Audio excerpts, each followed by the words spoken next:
Բարև ձեզ հարգելի քաղաքացիներ, վաղուց ավտոլայվի ռեժիմով չէի շփվել ձեզ հետ,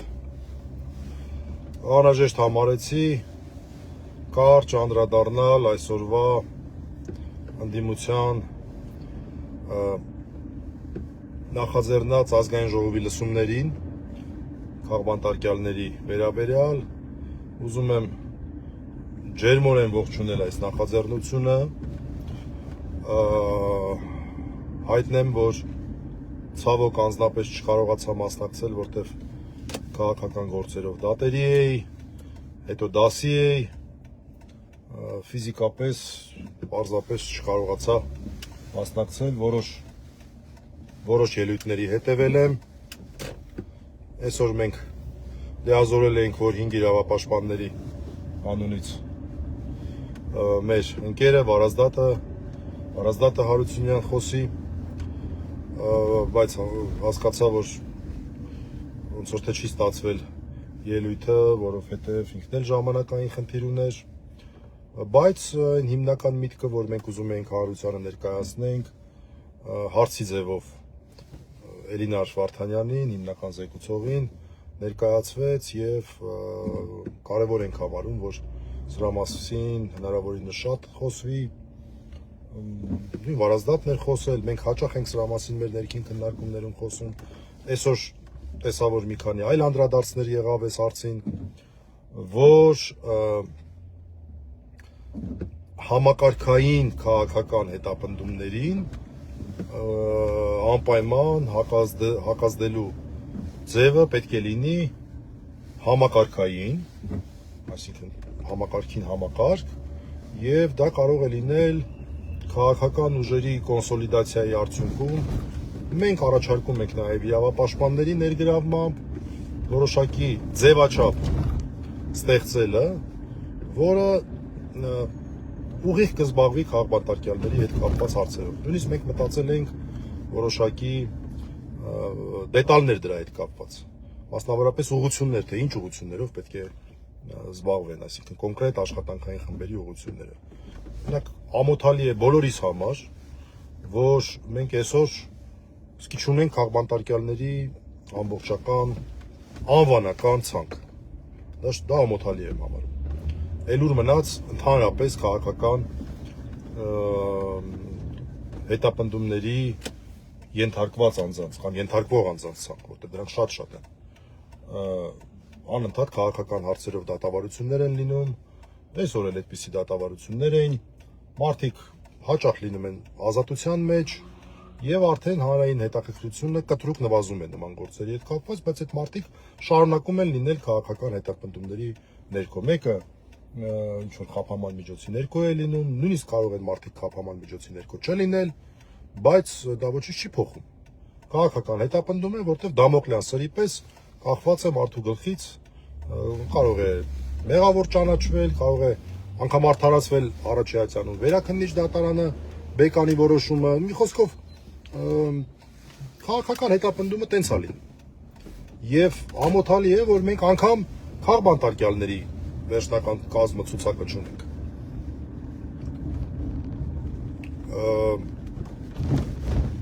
Օրինակ ես չգիտեմ, շատ գրեթե բոլորին գիտեմ, բայց օրինակ ես չգիտեմ Գյումրիի դեպքերով, երբ որ 30-ից ավել անձ էին կալանավորել, այդ մարդիկ ինչ եղան։ Մի քանիսին տեղյակ եմ, որ դատարանի որոշմամբ մեկը ազատ արձակվեց, մեկը ազատ չարձակվեց, բայց այդ մարդիկ ինչ եղան։ Եթե գումարում ենք նաև այդ մարդկանց, շատ ավելի մեծ թիվ է կազմում քաղաքապետարների թիվը։ Մի խոսքով, ես շատ կուզենայի, որ մենք որտեղ 5 իրավապաշտպաններով հաճախ ենք խոսում սրա մասին։ Եվ այս իդեաները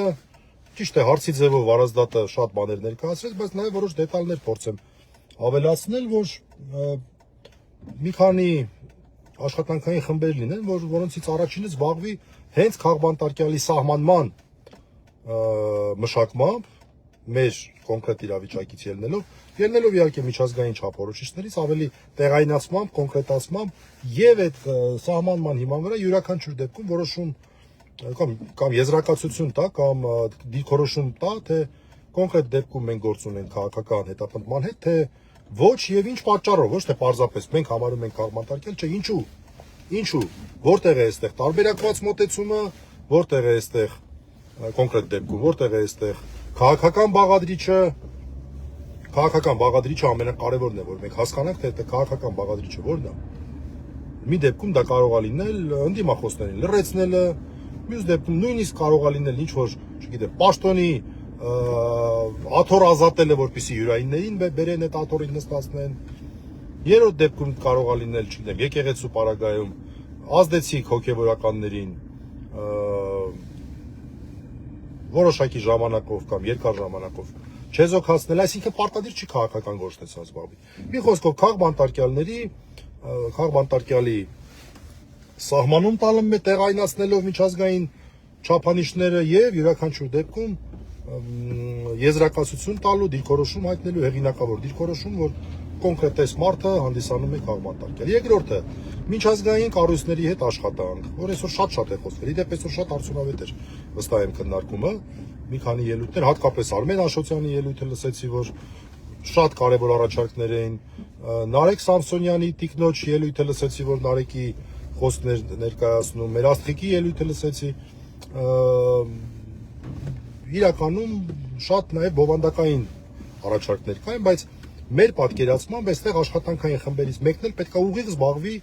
միջազգայինների հետ կապերով, այսպես ասած, անընդհատ գնա դռները ծեծի, դռնից հանեն պատուհանից մտնեն, պատուհանից հանեն երթիկից մտնեն, միջազգային կապերով զբաղվի, սոցիալական հարցերով զբաղվող հանձնաժողով։ Մենք լավ գիտենք, անընդհատ շփվում ենք, այն օրը հաշվել ենք, ամեն մեկս առանձին որ վերցնենք այս տարիներում 5 տասնյակից ավել քաղաքական հետապնդվողի շահեր ենք ներկայացրել եւ շարունակում ենք ներկայացնել դատարանը։ 5 տասնյակից ավել մարդ, նույնիսկ այդքան հաշվեցինք, բայց հետո էլ նոր մարդիկ էլ հիշեցինք։ Կարծում եմ էլ ավելի շատ մեծաթիվը 5-ս միասին վերցված։ Որտես առանձին վերցված եւ նաեւ նրանք, որոնք որ մարդիկ կան, որոնք որ մի քանիսս ենք պաշտպանում։ Եվ մենք տեսնում ենք այդ մարդկանց հետ ենք զրուցում, ընտանիքի անդամների հետ, շատերը լուրջ սոցիալական խնդիրներ են ունենում, այդ ամեն ինչը պետք է հաշվառել, այդ ամեն ինչը պետք է դրանով զբաղվել։ Ներքին մակարդակով լրատվամիջոցների հետ աշխատանքը լուրջ խնդիր ունի, որպեսզի մենք կարողանանք ճիշտ եւ գրագետ եւ ժամանակին տեղեկատվություն փոխանցել։ Միջոցառումների կազմակերպական այսպես աշխատանքային խումբ ենք պատկերացնում, որ անընդհատ մարդիկ դուրս գան, շանս չունենան որևէ տեղ, որևէ քաղաքբանտարկյալի հետ կապված որևէ տեղեկություն, ռուսերեն ասած, не навязчивый իհարկե, չստանան, չգիտեմ, դա կլինի պաստառների ձևով, դա կլինի ակցիաների ձևով, դա կլինի գուցե նաև այն նախընտրական շրջանում է, չէ, հաճախ լինում, մեքենաներով ասնում են, խոսում են, գուցե այդպիսի ձևաչափերով եւ այլն։ Հատուկ ուզում եմ ողջունել եւ դա առողջ քննարկման եւ առողջ արժեքաբանության նշան համարել, որ ում ելույթը նայում է, վերջում պարտադիր կամ սկզբում պարտադիր խոսում էր Լիդիայի մասին եւ թեև մենք ունենք այդքան պատկառելի մարդիկ, որոնք քաղաքբանտարկյալ են այս պահին, մեր մայր եկեղեցու 3 նվիրապետներ, ազգային բարերար աշխարհի երևի ամենահարուստ հայը, եթե ամենահարուստ հայերից մեկ, եթե ոչ ամենահարուստը, քաղաքական գործիչներ, մեդիա գործունեություն իրականացնող մարդիկ, իմ ընկերները, մի խոսքով լիքը մարդ, Նարեկը, Վազգենը, լիքը մարդ։ Բայց այսօր կարմիր թելով անցնում էր հենց Լիդիայի հետ կապված հարցը, բոլորը դրա մասին պարտադիր խոսում են եւ սա շատ կարեւոր եմ համարում, որովհետեւ մեր հատկապես տղամարդկանց համար անպատվություն եմ համարում այս հարցը ու տեղս չեմ գտնում։ Ես ու գիտեմ իմ բոլոր ընկերներն էլ շատ մարդիկ էլ տեղներս չեն գտնում, որ ահավոր անարդար է դա, ահավոր անարդար է։ Եվ ուրախ եմ, որ այսօր ինչքան ելույթ տեսել եմ, միշտ Լիդիայի անդրադարձ կար, սկսած հենց Էլինարից, երբ որ ինքը հատուկ անդրադարձ արեց այդ թեմային, բոլորը, որը որ տեսել եմ, չգիտեմ, բոլորը չեմ տեսել։ Սա առողջ մոտեցման արդյունք է եւ հույս ունեմ, որ առհասարակ այս գործընթացը կամ այս քննարկումը պարզապես քննարկում չի մնա եւ կունենա ինստիտուցիոնալ հետևանքներ առաջի հերթին այդ ձևաչափի վերջապես ձևավորման ձևով եւ նաեւ այն հարցով, որ շատ կուզենայի, որ ինչ որ կոնսենսուս չգիտեմ ոնց լինի, որտեվ ընտրական շրջանը արդեն մոտենում է, որ ընդդիմադիր ուժերը պարտադիր իրենց նախընտրական ծրագրերում քաղբանտարկյալների ռեաբիլիտացիայի հարցերի մասին խոսեն։ Երկու մակարդակով, առաջին, որ մարդիկ պետք է պարտադիր իմանան, որ եթե նրանք ենթարկվել են քաղաքական հետապնդման, ապա լինելու է նրանց փոխհատուցման մեխանիզմ։ Պարտադիր լինելու է փոխհատուցման մեխանիզմ։ Դետալների մասին չեմ ուզում խոսել, լիքը տարբերակներ կարող են լինել։ Ոչ թե որովհետև մարդիկ, չգիտեմ, դրա մասին են մտածում, չէ, այլ որովհետև դա արդար է։ Որտև մեր երկրում պետք է Նիկոլից հետո լինի արդարության դիկտատուրա։ Կներեք, այս արտահայտությունը պայտակ եկավ։ Պետք է արդարությունը լինի շատ բարձր դիրքում։ Անընդհատ մտածենք անարդար բաներ չանելու մասին։ Սխալվում ենք սխալները ուղղելու մասին։ Արդարությունը պետք է շատ ավելի մեծ դիրք զբաղեցնի արժեքային համակարգում, քան երբևէ եղել է, այլ տարբերակ մենք չունենք։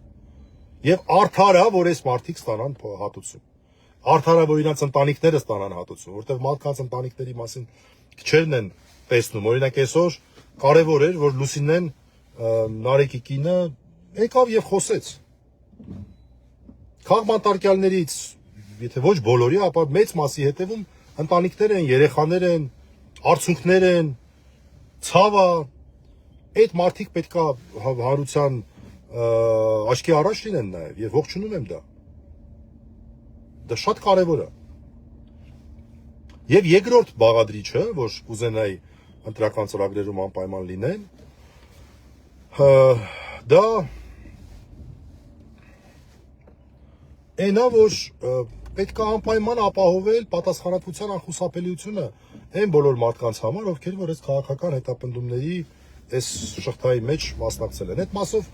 լավ է, մեր վարազդատը, մեր գաղափարները, այսինքն այդ գաղափարը, որը մենք քննարկել ենք, ներկայացրեց, բայց նորից եմ ուզում դրա մասին խոսել, որովհետև վտանգ կա, որ հետո նորից բան չլինի, էլի, ինչ-որ պրոբլեմ չառաջանա այն առումով, որ նոյական չի նոր իշխանությունը ով կլինի։ Չստացվի, որ այս ապարատը փոխանցվում է հաջորդ իշխանության, ու ես ձեզ ասում եմ, որ իմ պատկերացմամբ այդ ռեպրեսիաների մասնակիցների հույսն էլ հենց այդ է, որ ասում են լավ, դա ինչ տարբերություն, սրանք կգնան մեր ծառայությունները կառաջարկենք նոր իշխանություններին։ Եվ իմ կարծիքով պետք է դա հիմիկվանից ախտորոշել այս վտանգը եւ դրան ուղղված քայլեր ձեռնարկել եւ շատ հստակ ընդդիմադիր ուժերը նշեն, որ դա թույլ չեն տալու, որ պետք է լինի պատասխանատվության անխուսափելիություն։ Մեզ հենց առաջին իսկ կուրսից սովորեցնում են այն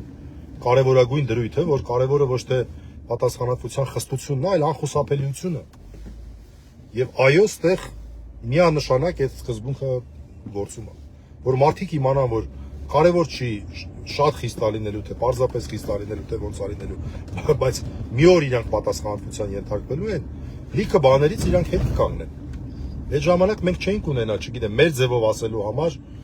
քրեական հետապնդման ենթարկվող մարդ, հետույք ասելու համար քրեական հետապնդման ենթարկվող մարդ։ Չենք ունենա կրկին դատվելու անթույլատրելիության խախտմամբ քրեական հետապնդման ենթարկվող արքեպիսկոպոս։ Չենք ունենա ոչ մի բանի համար ապացույցների հետ մանիպուլյացիաներով, ձայնագրությունների հետ ժանգլորությամբ ծիծաղելի իրականության հետ ոչ մի կապ չունեցող մեղադրանք ահաբեկչության նախապատրաստության մասին 18 հարտարների գործով, այդ թվում նաև արքեպիսկոպոս։ Չենք ունենա այդ խայտառակ հետապնդումը Արագածոտնի թեմում։ Չենք ունենա։ Չես իմանում, որը ասես, որը թողնես։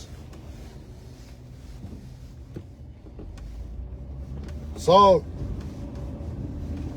կարևոր օրակարգային հարց պետք է լինի, կարծում եմ, ընդդիմության համար եւ նաեւ ակտիվ ընդդիմադիր հայացքներ ունեցող մարդկանց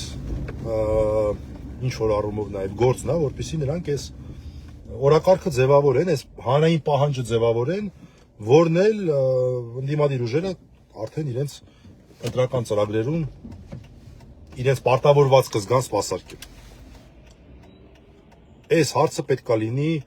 ընդդիմադիր օրակարգի շատ բարձր կետ։ Չեմ ուզում ասեմ ամենաբարձրը, որտեղ իհարկե ամենաբարձրը անվտանգային հարցեր են, չգիտեմ, առաջերտին հենց անվտանգային։ Բայց շատ բարձր կետում պետք է լինի հենց քաղբանտարկյալների հարցը, որպեսզի առաջին արդարություն լինի այս մարդկանց մասով, արդարություն անպայման լինի այս մարդկանց մասով, բայց նաև երկրորդ, որպեսզի կանխարգելվի նման բանը։ Մենք մեր երեխեքի մասին ենք մտածում բոլորս։ Մենք չպետք է թողնենք մի երկիր, որտեղ որ անընդհատ այսպես տեղապտույտով ինչ որ sense բաներ կլինեն։ Չի կարելի տենց։ Պետք է լինի